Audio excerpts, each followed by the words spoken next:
Allahumma inni a'udzubika an usyrika wa ana a'lam wa astaghfiruka lima la a'lam.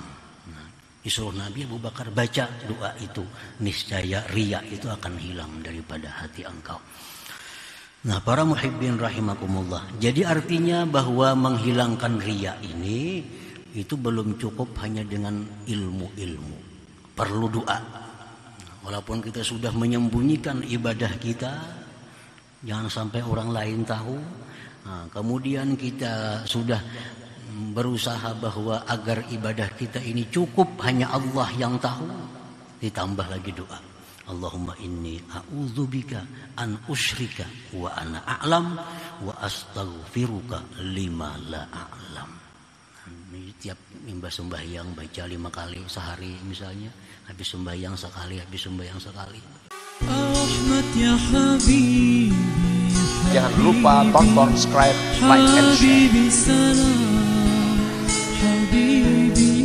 Jadi wajib alal abdi atas seorang hamba idza khassahullah bi khususiyatin, bila mana Allah berikan dia suatu keistimewaan daripada ibadah, wajib katmuha wa satruha, menyembunyikannya, menutupinya, illa kecuali an syaikhihi, daripada gurunya. Kecuali daripada gurunya. Nah, dia boleh membuka apa-apa yang dia alami daripada kelebihan-kelebihan itu kepada gurunya. Nah, untuk minta bimbingan apa yang dimaksud dengan kelebihan yang diberikan Allah kepadanya. Misalnya seorang murid ini bermimpi Rasulullah Sallallahu Alaihi Wasallam, itu khususiyah, itu kelebihan. Mimpi Rasulullah memakai baju putih, ini hijau misalnya, atau warna apa. Nah, lalu dia kisahkan kepada gurunya, wahai guru, ulun tadi malam bermimpi Rasulullah kayak ini, itu apa maksudnya atau apa takwilnya. Nah, ini kada jadi soal. Ini perlu seorang murid tuh berkisah lawan gurunya, jangan lawan kawan. Bila kawan-kawan tuh pamer ngarannya, ini lawan gurunya berkisah untuk minta petunjuk apa yang dimaksud dengan mimpi itu.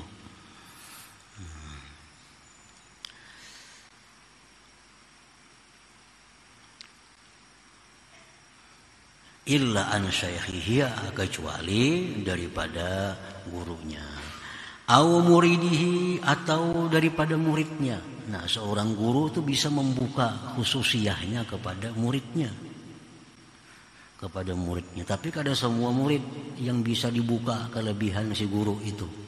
Si guru itu biasa membuka kelebihan-kelebihan dirinya kepada muridnya yang dianggapnya masih belum tasdiqul jazim.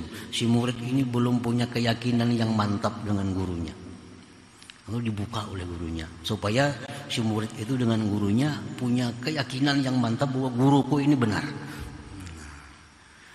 Jadi murid-murid yang dikisahi guru keistimewaan sidin itu murid yang lemah sebenarnya, bukan murid yang harat itu.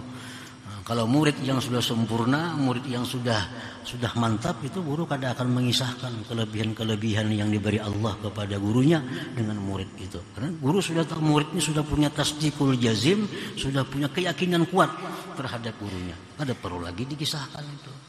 Yang dikisahkan ini murid-murid yang masih kadang-kadang bagus keyakinannya kepada gurunya, kadang-kadang turun keyakinannya kepada gurunya. Nah, itu kadang-kadang guru bisa menampakkan kelebihannya kepada murid ini agar murid ini jangan lagi turun naik keyakinannya kepada seorang gurunya itu.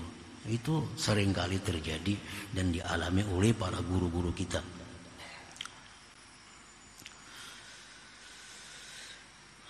Fa in azharaha bighairihima fa innahu ala khatarin azim, fahuwa ala khatarin azim.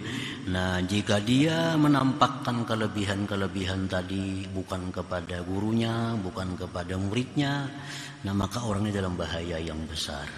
Bahaya yang besar, bisa meruntuhkan amal ibadahnya itu. Nah, para muhibbin rahimakumullah, illa iza kana al-'abdu mutahaqqiqan bil ma'rifati wa musyahadati al-wahdaniyah falahu izharu khususiyatihi aidan idh la yukhafu alaihi riya. Atau kecuali juga bila adalah seorang hamba itu sudah mantap ma'rifatnya kepada Allah. Ini hamba sudah duduk di makam ma'rifat kepada Allah. Dia sudah musyahadah wahdaniyat kepada Allah. Dia sudah menjadikan bahwa la ilaha illallah itu darah dagingnya. Nah, orang yang sudah punya tauhid kuat, ma'rifatnya kuat, tauhidnya kuat, nah ini orang gak ada jadi masalah dia membuka kelebihan-kelebihan yang ada pada dirinya. Karena orang seperti ini kada dikhawatirkan lagi bersifat riya. Kada dikhawatirkan lagi. Kana ba'du salaf yaqul sallaitu kaza wa kaza wa talautu kaza wa kaza surah. Fayuqal lahu ama takhsha min ar-riya? Yaqul wayhakum wa hal ra'aytum man yura'i bi'amali ghairi. Ada sebagian ulama dahulu yang berkata, aku sembahyang malam tadi sekian ratus, sekian ribu rakaat. Aku malam tadi membaca Quran sekian khatam. Lalu ujar nang dihiga, ujar yang di sampingnya, kada takut riya ka bagi kisah nitu.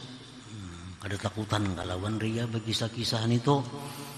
Nah ujar sidin waihakum, celakalah kamu. Apa pendapat engkau? Apakah riya seseorang dengan amal perbuatan selainnya? Apakah riya orang yang tidak beramal? Apakah bisa riya orang dengan amal orang lain? Nah, ini sudah merasakan bahwa apa yang diperbuat diri itu bukan min haulihi wa nafsi. Nah, orang ini sudah makam bahwa orang yang melihat bahwa dirinya itu adalah dalam suatu kedudukan yang tidak ada berbuat kecuali Allah. Mungkinlah aku riya dengan amal orang lain jadinya. Nah, itu artinya. Kan biasa riya itu dari amal seorang nih. Nah, riya itu dari amal seorang. Kalau kita merasa bahwa yang beramal ini adalah anugerah hidayah daripada Allah, inayah dari Allah, maulah kita riya lawan amal orang perbuatan yang lainnya. Nah, itu artinya bahwa orang yang sudah mantap kedudukannya dalam kedudukan la ilaha illallah, orang yang sudah meyakini, merasapi, menghayati bahwa tidak ada yang berbuat kecuali Allah, nah walaupun berkisah apapun, orang ini kada dikhawatirkan lagi riya, karena dia merasa bahwa yang beramal itu bukan dia, tapi adalah semata-mata haulullah wa quwwatih, daya dan upaya Allah Subhanahu wa taala. Nah, orang yang belum makam ini itu kemasukan riya apabila menceritakan amal kebaikannya itu. Para muhibbin rahimakumullah, Al-Imam Abu Abdillah Al-Qurashi berkata, kullu man lam yaqna fi af'alihi wa aqwalihi bi sam'illah wa nadharihi dakhala alaihi riya la mahalata. Tiap-tiap orang yang belum merasa cukup pada perbuatannya dan perkataannya dengan pendengaran dan penglihatan Allah, maka masuklah atasnya riya, tidak boleh tidak.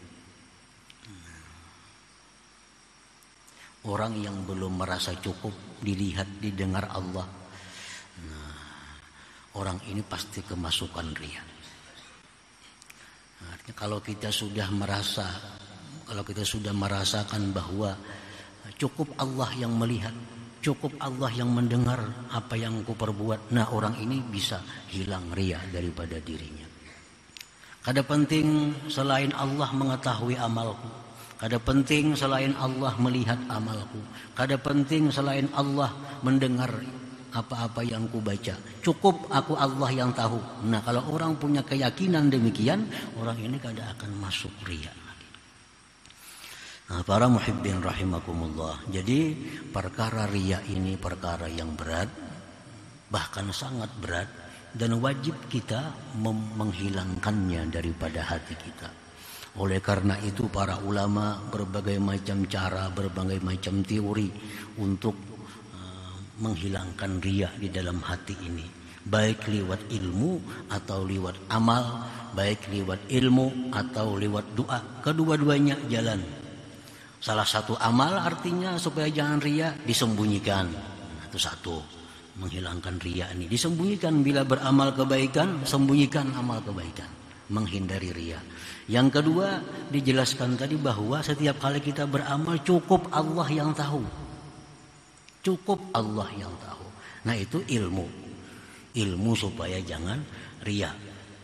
Adapun amaliyah doa, Rasulullah SAW pernah memberikan satu doa kepada Abu Bakar Siddiq radhiyallahu an, yang mana Abu Bakar ini khawatir kalau riya. Nah, orang sekelas Abu Bakar pun khawatir kalau riya.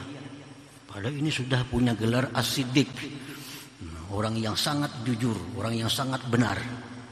Nah, beliau pun diberi Rasulullah SAW doa, yang doa ini bisa menghilangkan sifat riya yang ada di dalam hatinya itu. Jadi Rasulullah memberi doa kepada Abu Bakar, Allahumma inni a'udzubika an usyrika wa ana a'lam wa astaghfiruka lima la a'lam. Anda aja doanya tuh. Allahumma inni a'udzubika an usyrika wa ana a'lam wa astaghfiruka lima la a'lam. Disuruh Nabi Abu Bakar baca doa itu, niscaya riya itu akan hilang daripada hati engkau. Nah, para muhibbin rahimakumullah. Jadi artinya bahwa menghilangkan riya ini itu belum cukup hanya dengan ilmu-ilmu. Perlu doa. Walaupun kita sudah menyembunyikan ibadah kita, jangan sampai orang lain tahu. Nah, kemudian kita sudah berusaha bahwa agar ibadah kita ini cukup hanya Allah yang tahu, ditambah lagi doa, Allahumma inni a'udzubika an usyrika wa ana a'lam wa astaghfiruka lima la a'lam. Tiap sembahyang baca 5 kali sehari misalnya, habis sembahyang sekali. Nah, ini saya riya itu akan hilang. Doa dan ilmu digabungkan untuk menghilangkan riya yang ada di dalam hati kita itu. Jangan lupa tonton, subscribe, like, and share.